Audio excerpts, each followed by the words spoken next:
আপনি কখনোই সুনামি থেকে দৌড়ে পালিয়ে বাঁচতে পারবেন না। এর সাথে সুনামির আগাম সতর্কতা পাওয়াও কোনোভাবেই সম্ভব নয়। আজ আমরা এমন কিছু সাবমেরিন নিয়েই আলোচনা করব যেগুলো প্রাকৃতিকভাবে তৈরি হওয়া সুনামির চাইতেও আরও ভয়াবহ সুনামি তৈরি করতে পারে। এদের মধ্যে অনেক সাবমেরিনের শক্তি হিরোশিমা নাগাসাকিতে ফেলা বোমার চাইতেও বেশি, অথবা এমন সাবমেরিনও রয়েছে যেটা গোটা পৃথিবীকে ধ্বংস করে দিতে পারে।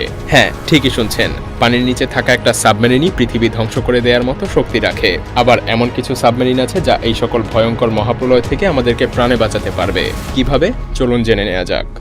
ইউ-31 প্রথম বিশ্বযুদ্ধে তৈরিকৃত ইউ-31 সাবমেরিন মোট ৩৫ জন মানুষকে একসাথে বহন করতে পারত, কিন্তু পরবর্তীতে স্নায়ুযুদ্ধের কারণে বিশাল বড় বড় দৈত্যাকৃতির সব সাবমেরিন তৈরি হতে থাকে। এগুলোর এক একটায় ১০০ জনেরও অধিক মানুষ তাদের অভিযান পরিচালনা করে। তাছাড়াও এগুলোতে সচরাচর আস্ত ২টি নিউক্লিয়ার রিয়েক্টর দেখা যায় তাদের পাওয়ার সাপ্লাইয়ের জন্য। এছাড়াও এতে বেশ কয়েকটা মিসাইল এবং টর্পেডো কম্পার্টমেন্ট, টারবাইনের জন্য একটি চেম্বার, কন্ট্রোল সেন্টার, সেই সাথে ক্রুদের জন্য কেবিনও আছে।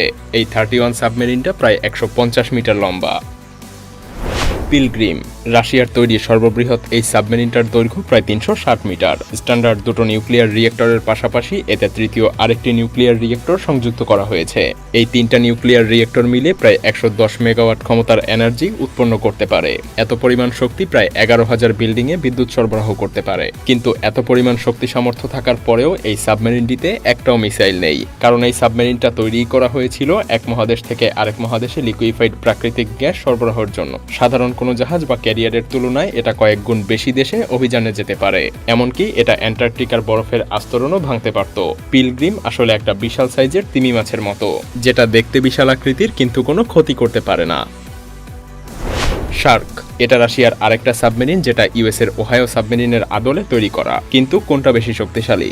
দুটো সাবমেরিনকেই প্রথম চালু করা হয় ১৯৮১ সালে সোভিয়েত ইউনিয়ন এবং আমেরিকার মধ্যে স্নায়ুযুদ্ধ যখন চরম পর্যায়ে। দুটো সাবমেরিনই মোটামুটি সমান লম্বা হলেও ওহাইওর তুলনায় শার্ক মাত্র ৩ মিটার বেশি লম্বা, যেটা ১৭৩ মিটার। কিন্তু প্রস্থে এটা ওহাইওর তুলনায় ১০ মিটার বেশি। এ কারণে পানির নিচে এটা প্রায় ৪৮,০০০ টন বেশি পরিমাণে আয়তন দখল করে। আমেরিকান ওহাইও সাবমেরিনে থাকা ২৪টি ব্যালিস্টিক মিসাইলের প্রত্যেকটি ৩০০ স্কোয়ার কিলোমিটারের যে কোনো উপকূলীয় অঞ্চল পুরোপুরিভাবে ধ্বংস করে ফেলতে পারে। আর রাশিয়ার শার্ক সাবমেরিনের ক্ষমতাও ঠিক একই পরিমাণের। কিন্তু তৎকালীন সময়ে রাশিয়ান মিসাইলের আকার বড় হওয়ায় তা পরিচালনার জন্য অনেক বেশি পরিমাণে জায়গার দরকার হতো। আর এ কারণেই একই ক্ষমতার অধিকারী হলেও ওহাইওর তুলনায় শার্কের আকার ছিল বেশ বড়। আর্কটুরাস নর্দার্ন হেমিস্ফিয়ারের সবচাইতে উজ্জ্বল নক্ষত্রের নামে নামকরণ করা হয়েছে এই সাবমেরিনটার। এটা বিশ্বের বাকি সাবমেরিনের থেকে অনেকটাই আলাদা। আর্কটুরাসের দৈর্ঘ্য ১৩৩ মিটার, কিন্তু এই কম দৈর্ঘ্যই বরং এই সাবমেরিনটার জন্য বেশ গুরুত্বপূর্ণ।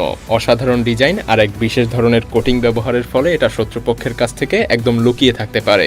এই প্রযুক্তির ফলে আর্কটুরাস কোনো রকম সমস্যা ছাড়াই শত্রুপক্ষের অনেক কাছাকাছি চলে যেতে পারে। অন্য কোনো সাবমেরিন দিয়ে এটা খুঁজে পাওয়া প্রায় অসম্ভব। আর এটাতে ব্যবহার করা অত্যাধুনিক প্রযুক্তির মাধ্যমে শত্রুপক্ষের সাবমেরিনকে এটা পানিতে কেমিক্যালের উপস্থিতি কিংবা রেডিয়েশনের দ্বারাই চিহ্নিত করতে পারে, আর তৎক্ষণাৎ শত্রুপক্ষের সাবমেরিনকে ধ্বংস করে দিতে পারে। এতে ব্যবহৃত সার্গেট ডাব্লিউ ড্রোন প্রায় ৮০০ নটিক্যাল মাইল দূরের কোনো লক্ষ্যকে অনায়াসেই আঘাত করতে পারে। যদিও আর্কটুরাসের যুদ্ধে নামার সক্ষমতা রয়েছে, কিন্তু এতে অনেক বেশি রিস্ক। সাবমেরিনটা যদি কোনোভাবে শত্রুপক্ষের সমুদ্র তীরে পৌঁছাতে পারে, তাহলে এটা ১২টা নিউক্লিয়ার ব্যালিস্টিক মিসাইল ছুটতে পারবে, যেগুলোর মোট শক্তি হিসাব করলে হিরোশিমাতে নিক্ষেপ করা লিটল বয় নিউক্লিয়ার বোমার চাইতেও ১৫০০ গুণ বেশি। এছাড়াও এই নিউক্লিয়ার ব্যালিস্টিক মিসাইলের আঘাতে পানিতে এত পরিমাণ কম্পন সৃষ্টি হয় যে এটা অনায়াসেই ৫০০ মিটারের বেশি উচ্চতার একটা নিউক্লিয়ার সুনামি তৈরি করবে, যেটা মাত্র কয়েক মিনিটের মধ্যেই উপকূলবর্তী সমস্ত অঞ্চল ধ্বংস করে দিবে। দুইটা হেমিস্ফিয়ারে অবস্থিত দুইটা আর্কটুরাস সাবমেরিন অনায়াসেই বিশ্বের সকল দ্বীপরাষ্ট্রকে তলিয়ে দিতে পারে। আর ইউনাইটেড স্টেটস যদি এর প্রতিক্রিয়া স্বরূপ নিজেদের সব নিউক্লিয়ার অস্ত্রও ব্যবহার করে ফেলে, তাহলে সত্যিকারের একটা বিপর্যয় পৃথিবীতে নেমে আসবে,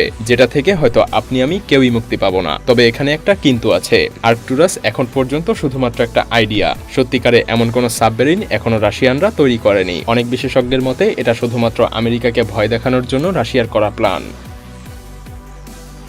বেলগ্রাড সাবমেরিন বেলগ্রাড সাবমেরিন একই সাথে মোট ১০০ মেগাটন ক্যাপাসিটির 6টি নিউক্লিয়ার ওয়ারহেড যুক্ত পেসাইডন টর্পেডো বহন করে। এক একটা টর্পেডো প্রায় ২০ মিটার লম্বা এবং দেখতে একটি স্কুল বাসের সমান। প্রত্যেকটা টর্পেডোর আঘাতে ২০০০ বর্গ কিলোমিটার অঞ্চলের সমস্ত কিছু ধ্বংস হয়ে যাবে। এই বেলগ্রাড সাবমেরিন সরাসরি রাশিয়ার প্রেসিডেন্ট পুতিনের কাছ থেকে সকল প্রকার আদেশ গ্রহণ করে। সাবমেরিন খুব সহজেই অনেক কিছু ধ্বংস করে ফেলতে পারে, এটা আমরা সবাই জানি। কিন্তু বিশ্বজুড়ে কোনো মহাদুর্যোগের সময় সাবমেরিন কি আদৌ আমাদের জন্য কোনো নিরাপদ স্থান হতে পারে? বিগত 10 বছরের বড় বড় ঢেউ বা সুনামি জাপান, ইন্দোনেশিয়া বা গ্রিনল্যান্ডের মতো দ্বীপরাষ্ট্রকে ব্যাপক ক্ষয়ক্ষতি করেছে। এর ফলে প্রায় 30,000 মানুষ পর্যন্ত মৃত্যুবরণ করেছে, আরও 20,000 মানুষ নিখোঁজ হয়ে গিয়েছে।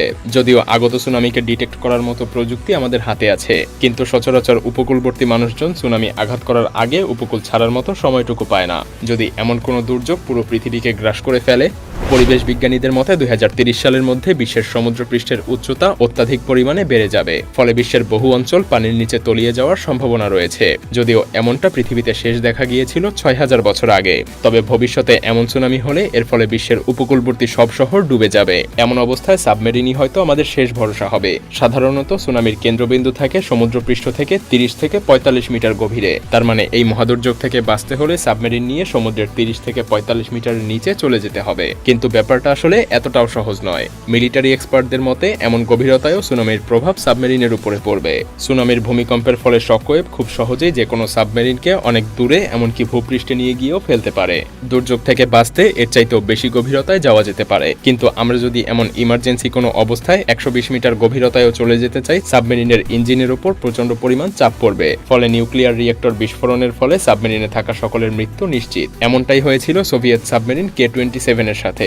এই সাবমেরিনের নিউক্লিয়ার রিয়েক্টরে কুলিং এজেন্ট হিসেবে পানির বদলে তরল ধাতু ব্যবহার করা হতো। 1968 সালের 28 মে সমুদ্র থাকাকালীন একটা শক্তিশালী ঝড় সাবমেরিনটাকে আঘাত করে। ঝড়ের আঘাতে সাবমেরিনটার নিউক্লিয়ার রিয়েক্টরের কোর গরম ধাতু গলিয়ে দেয়। সাবমেরিনে অবস্থিত 105 জন ক্রু মারাত্মকভাবে নিউক্লিয়ার রেডিয়েশনের কারণে আক্রান্ত হয়ে যায়। এই রেডিয়েশনের পরিমাণ ছিল 600 থেকে 1000 রাউন্ডজেন্ট, যেটা কোনো স্বাভাবিক মাত্রার সহ্য ক্ষমতার চেয়ে কয়েক গুণ বেশি।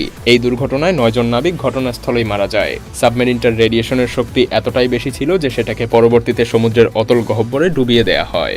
K8 হোয়েল 1970 সালের 12 এপ্রিল দ্য বে অফ বিসকে তৎকালীন সোভিয়েত ইউনিয়ন একটি সামরিক মহড়া দিচ্ছিল। এর অংশ হিসেবে K8 সাবমেরিন 150 মিটার গভীরতা থেকে সমুদ্রপৃষ্ঠে উঠছিল, কিন্তু এমন সময় সাবমেরিনের ভেতরে কোনো কারণে আগুন লেগে যায়। এই আগুন থেকেই আবার সৃষ্টি হয় শর্ট সার্কিট। আগুন পুরো সাবমেরিনে ছড়িয়ে পড়তে থাকে, এমনকি সাবমেরিনের নিউক্লিয়ার রিয়েক্টরের কাছাকাছি পর্যন্ত আগুন চলে যায়। সাবমেরিনের ক্রু মেম্বাররা কোনো মতে আরো বড় দুর্যোগ ঠেকাতে নিজেদের জীবন বাজি রেখে আগুন নেভায়। পরবর্তীতে সাবমেরিনটা অনেক কষ্টের পর সমুদ্রপৃষ্ঠে ওঠানো সম্ভব হয়। সাবমেরিনের কিছু গ্রুপ নিজেদের জীবন বাঁচাতে পানিতে লাফ দেয়, কিন্তু এখানেই শেষ নয়। সেই সময় আঘাত হানে ঝড়, ফলে সাবমেরিনটা তার স্টেবিলিটি হারিয়ে ফেলে। কিন্তু মিলিটারি কমান্ডারের আদেশে কিছু ক্রু মেম্বার সাবমেরিনটাকে বাঁচাতে শেষ চেষ্টা করে, কিন্তু তাদের সব চেষ্টা বৃথা যায়। ওই দুর্ঘটনার 4 দিন পর সাবমেরিনটা সমুদ্রের অতল গহ্বরে ডুবে যায়। এই সময় সাবমেরিনটাতে মোট 52 জন ক্রুর পাশাপাশি সাবমেরিনের ক্যাপ্টেনও ছিল, আর তারা সবাই একসাথে মারা যায়।